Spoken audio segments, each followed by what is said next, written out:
Hey guys, what's going on? Ladies and gents, boys and girls, how are we doing?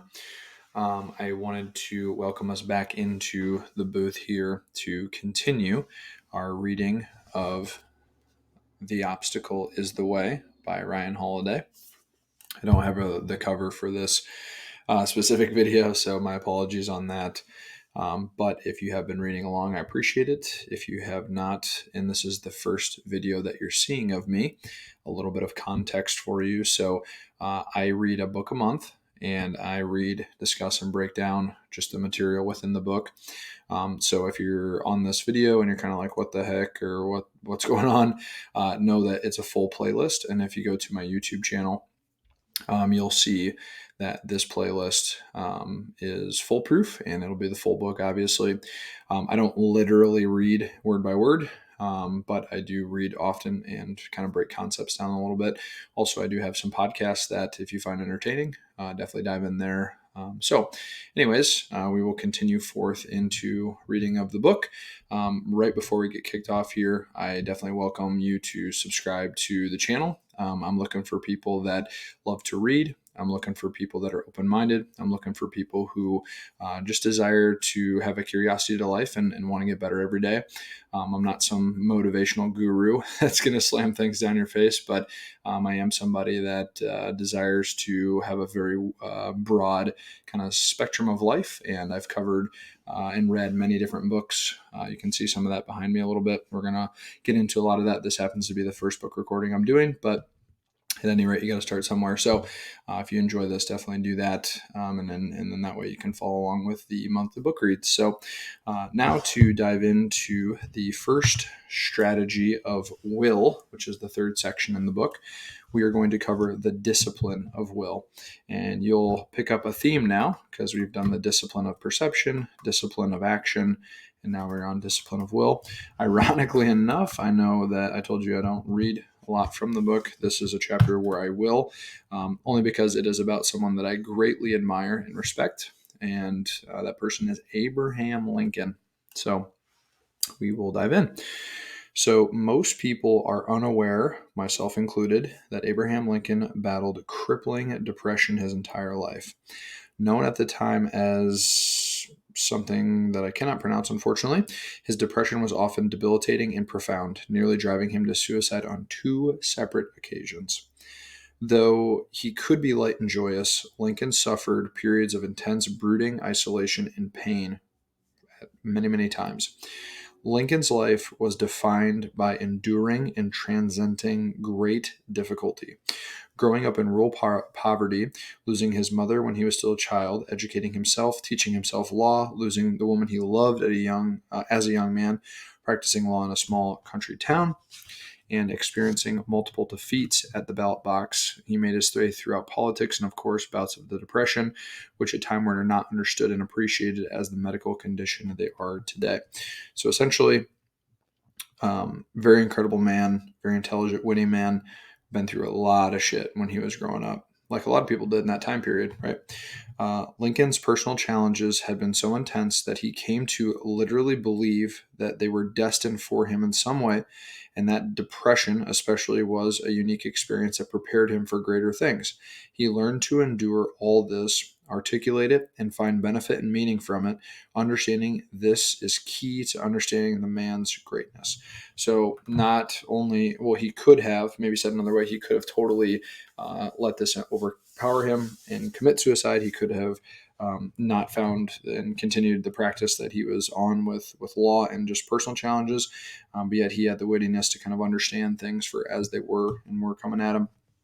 So, for most of Lincoln's political career, slavery was a dark cloud that hung over the entire nation, a cloud that pretended a cloud that pretended an awful storm. Some ran from it, others resigned themselves into it or became apologists. Most assumed it meant a permanent breakup of the Union, or worse, the end of the world as they knew. He was not tempted to lose himself in petty conflicts and distractions. He could not find it in his heart to hate like others would. His own experience with suffering drove his compassion and with others, essentially. So how this is coming full circle is he was coming into politics when the country was at a very, very divided state and in turmoil, and all the pain that he had personally suffered was able to grant him compassion to others, and in kind of a higher, more divine viewpoint of saying, hey, why are we worrying about this? We have bigger fish to fry. That was his personal view. Obviously, other people had other views, but above all, he found purpose and relief in a cause bigger than himself in his personal struggles. So, kind of as he was going through hell, all of this kind of came full circle as he was rising in the ranks. So, nevertheless, an experienced expert on the matter of will and patience, these attributes were born out of his own severe experience. A singular ability to lead the nation through one of the most difficult and painful trials, the Civil War. As crafty and as ambitious and smart as he was, Lincoln's real strength was his will. The way he was able to resign himself to a task without giving in to the hopelessness, the way he contained both humor and deadly seriousness, the way he could use private turmoil to teach and help others, the way he was able to rise above and see the political philosophically. This too shall pass was Lincoln's favorite saying. To live in his depression, Lincoln had developed a strong inner fortress that girded him. Lincoln seemed to think only that he had an unpleasant duty to perform and that he was to perform it as smoothly as possible. So, really hammering on the discipline of will and how impactful that characteristic is for him as he developed endurance and suffering through life, was able to exercise that in, again, the Civil War, very arduous time. And then with that, being able to know that he had the calmness and the wittiness and yet the seriousness to take the approach of, okay, this too shall pass, and we're not going to get too emotional about anything. So now to take all of that and move on to ourselves. So we should count ourselves lucky to never experience such a trial or be required as Lincoln had been to hold and be able to draw from our personal woe in order to surmount it. But we certainly can and must learn from his poise and his courage. Clear-headedness and action are not always enough in politics and in life. Some obstacles are beyond the snap of the fingers or novel solution.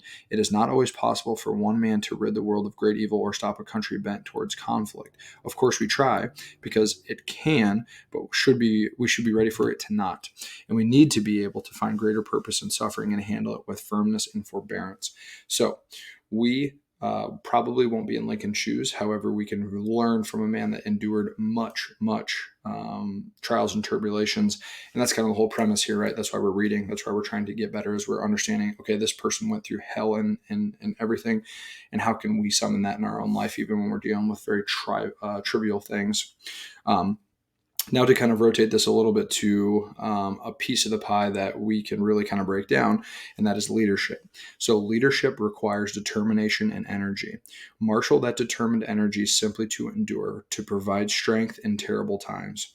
And Lincoln was able to lead. So through all of that, it was equated or transferred into leadership, and specifically determination and energy, being able to channel all of that to just endure another day.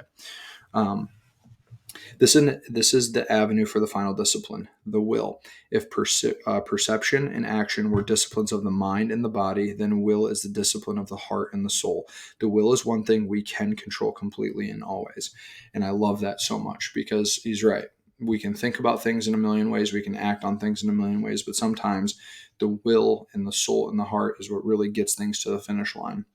Will is different because it is within me. Will is fortitude and wisdom. It's not just about specific obstacles, but about life itself and where obstacles we're facing fit within it.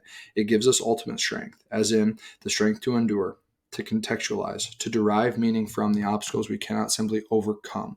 Even in his own time, Lincoln's contemporaries marveled at his calmness, the gravity, and compassion of the man. Today, those qualities would seem literally godlike. This too is a part of will, to think of others, to make the best of a terrible situation that we tried to prevent but could not, to deal with the fate of cheerfulness and compassion. Lincoln's words went to the people's hearts because they were coming from his own heart, because he had access to part of human experience that many walled themselves off from. His personal pain was actually his advantage. So to really kind of come full circle on this and to tie a bow on it, sometimes the worst things that we go through are what make us who we are, obviously, but how well are we capitalizing on that and helping others with it? Because there are people that may be going through things either not as much as what you did or twice as bad, but yet your leadership and your ability to step up and be great for people can be such an advantage, even though those things were terrible at the end of the day. So all the shit that he went through was actually his advantage to speak to people so genuinely and calmly because he had been through it all, right? And most people had run away from a lot of the things that he had to deal with. So acknowledge the pain and trot onward in your task. If Lincoln had been defeated, he was prepared to bear whatever resulting consequence with dignity, strength, and courage, providing an example for others in victory or defeat, whichever occurred. So he kind of ultimately knew and leverage the fact that no matter what happened to him, he personally was going to continue to move forward because he had already survived all this other stuff. And that's real true character right there. So many times when we're facing obstacles, we run away from it. We tuck our tail between our legs. But what is most like inspiring with Lincoln and with what we can do is just to simply exercise our will and our character and say, you know what, we lost there, but we're going to continue to move forward. There's such power in that. Just to kind of finish up the chapter here, with all modern technology has come to the conceited delusion that we control the world around us. We are convinced that we can now finally control the uncontrollables. Of course, this isn't true. It's highly unlikely we'll ever get rid of all unpleasant, unpredictable parts of life. One needs only to look at history to see how random and vicious and awful the world can be. Very true.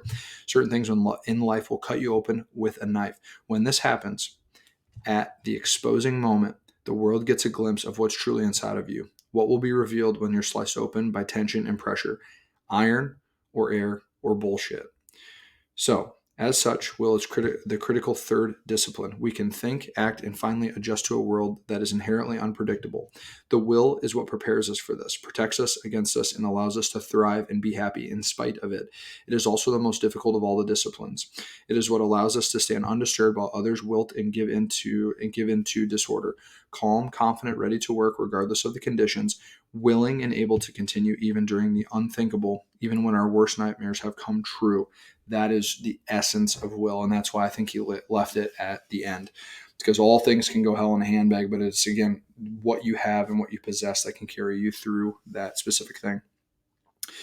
The lessons come harder. These lessons come harder in terms of will. In the end, they're the most critical wrestling advantage from adversity. So, in every situation, we can always prepare ourselves for the most difficult times.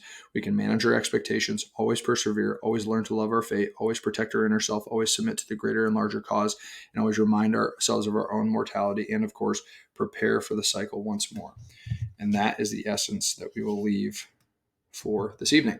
I know that was my longest video there, but so much good stuff and so much we can derive from Lincoln. He was such an incredible man, such an incredible, tough man, and yet he was able to make such light out of terrible situations. And most of the time, we're not going to face anything to what he did, and yet we fail to do that. So it's a good reminder, but it also should inspire you guys. So let's go ahead and continue to read and get into the second strategy of the will portion of The Obstacle is the Way. Thanks, guys.